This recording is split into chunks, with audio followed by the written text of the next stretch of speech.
അപ്പോൾ വിക്രമൻ എന്നോടൊപ്പം ചേരുന്ന അടൂരിൽ നിന്നാണ്. ശ്രീ വിക്രമൻ, നമസ്കാരം.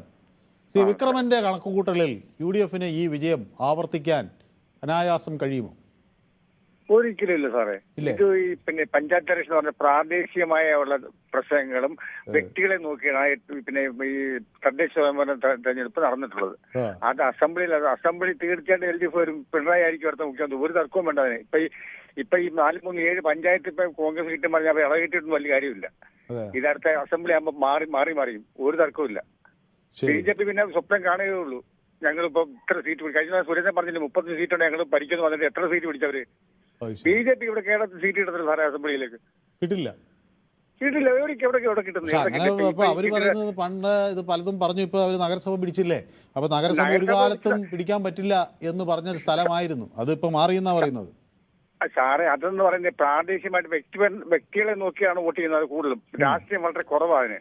ശരി, അതറിയാൻ പറ്റില്ല. പിന്നെ ഒരു 10% അല്ലെ 15% ആയി വ്യക്തിപരമായും അല്ല രാഷ്ട്രീയമായിട്ട് കാണുന്നത്. ബാക്കി എല്ലാ വ്യക്തിബന്ധങ്ങളും വ്യക്തികളെ നോക്കിയാണ്. വ്യക്തി എങ്ങനെയുണ്ട്, നമ്മുടെ വാർഡിന് വികസനം നല്ല ആളാണെന്നൊക്കെ നോക്കിയാണ്. ഇല്ലെങ്കിൽ എവിടെ സാറേ തിരുവനന്തപുരത്തോടെ കിട്ടുന്നത്? തിരുവനന്തപുരത്ത് BJP കിട്ടിയെന്ന് പറഞ്ഞാൽ വ്യക്തികളെ നോക്കിയാണല്ലോ വോട്ട് ചെയ്തതല്ല. അതുപോലെ എല്ലാ പഞ്ചായത്തുകളിലും അതിലെ CPM-ന്റെ അടി പറഞ്ഞു പോയത്. ശരി, അപ്പൊ എന്നോടൊപ്പം അരവിന്ദാക്ഷൻ പാലക്കാട് നിന്ന് ചേരുന്നുണ്ട്. ശ്രീ അരവിന്ദാക്ഷൻ, നമസ്കാരം. അപ്പോൾ ഇപ്പോൾ പിണറായി വിജയൻ വീണ്ടും മുഖ്യമന്ത്രിയാകുമെന്നാണ് നമ്മുടെ വിക്രമൻ പറയുന്നത്. അങ്ങക്ക് ആ അഭിപ്രായത്തോട് യോജിപ്പുണ്ടോ? അല്ല, വിക്രം സാർക്ക് ആഗ്രഹിക്കാമല്ലോ സാർ. എല്ലാവർക്കും അവരവരുടെ ആഗ്രഹമാണ് ഞാനും ചോദിച്ചത്. അപ്പൊ അങ്ങനെ വിക്രം സാർക്ക് ആഗ്രഹിക്കുന്നത് കുഴപ്പമില്ല. പക്ഷെ എങ്കിലും സാർ ഇനി അടുത്തൊരു ഭരണം വീണ്ടും ഇടതുപക്ഷം തന്നെ വരാൻ പാടില്ല എന്ന് ഇടതുപക്ഷക്കാർ തന്നെ ആഗ്രഹിക്കുന്നതുകൊണ്ട് തീർച്ചയായിട്ടും ആ ഭരണം എല്ലാ രംഗത്തും പരാജയമാണ്. ഇടതുപക്ഷക്കാർ അങ്ങനെ ആഗ്രഹിക്കുന്നുണ്ടോ? അവർ വരാൻ പാടില്ല? അത് പിന്നെ ആഗ്രഹിക്കുന്നില്ല. പാർട്ടി ഇല്ലാതാവും ഇനി ഭരണത്തിൽ വന്നാൽ ഇനി ജനപിന്തുണ നഷ്ടപ്പെടുമെന്നുള്ള ഭയം വരുമെന്നാണോ താങ്കൾ പറയുന്നത്? ധനകാര്യ രംഗത്ത്, ആഭ്യന്തര രംഗത്ത്, വിദ്യാഭ്യാസ രംഗത്ത്, ആരോഗ്യം എല്ലാം ഒരു പഴഞ്ചൻ രീതിയിൽ പോകുന്ന ഒരു ഭരണമാണ്. അതുകൊണ്ട് തീർച്ചയായിട്ടും ഇത് ഭരണം മാറും, കോൺഗ്രസ് അധികാരത്തിൽ വരും, തർക്കമില്ല. പക്ഷെ എന്റെ വ്യക്തിപരമായ അഭിപ്രായം ഈ ഷാഫി പറമ്പലിനെ പോലുള്ള നല്ല യുവാക്കള് പണ്ട് AK ആന്റണി വന്ന പോലെ വരണം. അത് ഒരു പക്ഷെ സാധ്യമാവും.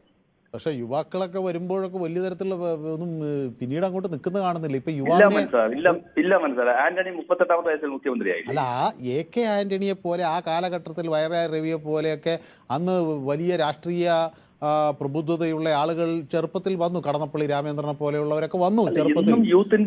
പക്ഷെ ഇപ്പോഴുള്ള യുവാക്കൾക്ക് ഇപ്പൊ നമ്മുടെ തിരുവനന്തപുരത്ത് മേയർ ഒരു യുവാവിനെ ആക്കിയെന്ന് പറഞ്ഞതിന്റെ പ്രശ്നമാണ് ഇപ്പൊ അത് പരാജയപ്പെട്ടതെന്നാണ് അവര് തന്നെ അവരെ പെട്ടെന്നാക്കിയതാ. ഷാഫിക്ക് യുവാക്കളുടെ കേരളത്തിൽ അങ്ങോളം ഇങ്ങോളം നല്ല ക്രഷുള്ള ഒരു നേതാവാണ്. പക്ഷെ ഷാഫിയുടെ ഈ മറ്റേ രാഹുൽ മാക്കൂട്ട കേസിൽ പെട്ടതോടുകൂടി ചെറുതായി ഒന്ന് ഇടിഞ്ഞോ?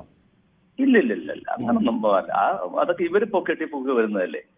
രാഷ്ട്രീയത്തില് അതൊക്കെ അദ്ദേഹം അങ്ങനെ വരുന്നതാണ് കുറച്ചുകൂടെ നല്ലത്. അത് ഇടതുപക്ഷക്കാർ ഒരിക്കലും വരില്ല ഇനി. കാരണം എല്ലാ രംഗത്തും അത് തീർച്ചയായും പരാജയം തന്നെയാണ്. അപ്പൊ ഞാൻ നമ്മുടെ ശശിധരൻ വയലാർ കൂടിയുണ്ട്. അപ്പൊ ശശിധരൻ വയലാർ മുഖ്യമന്ത്രി ആകാൻ ആഗ്രഹിച്ചിരുന്നോ ശ്രീ ശശിധരൻ വയലാർ? അയ്യോ, ഒരിക്കലും ഇല്ല. അല്ല, ഞാനില്ല. ആഗ്രഹം ഉണ്ടോ ഞാൻ പറയട്ടെ? മനു ഈ തെരഞ്ഞെടുപ്പിൽ മത്സരിച്ച് മുഖ്യമന്ത്രി ആവണമെന്ന് എനിക്ക് വളരെയധികം ആഗ്രഹമുണ്ട്.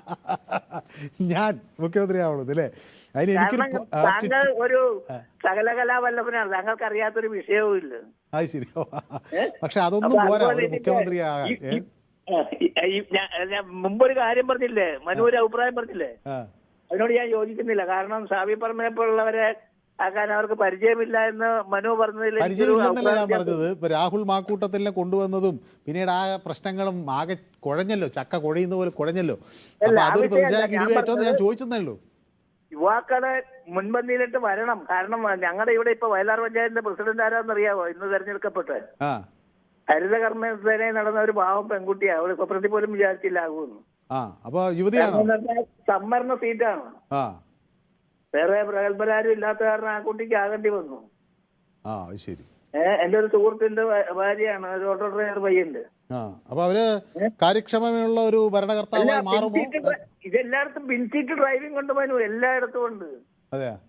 കാരണം വൈസ് പ്രസിഡന്റ് ആയിട്ട് കഴിഞ്ഞ തവണ ഇരുന്ന ആള് തന്നെയാണ്.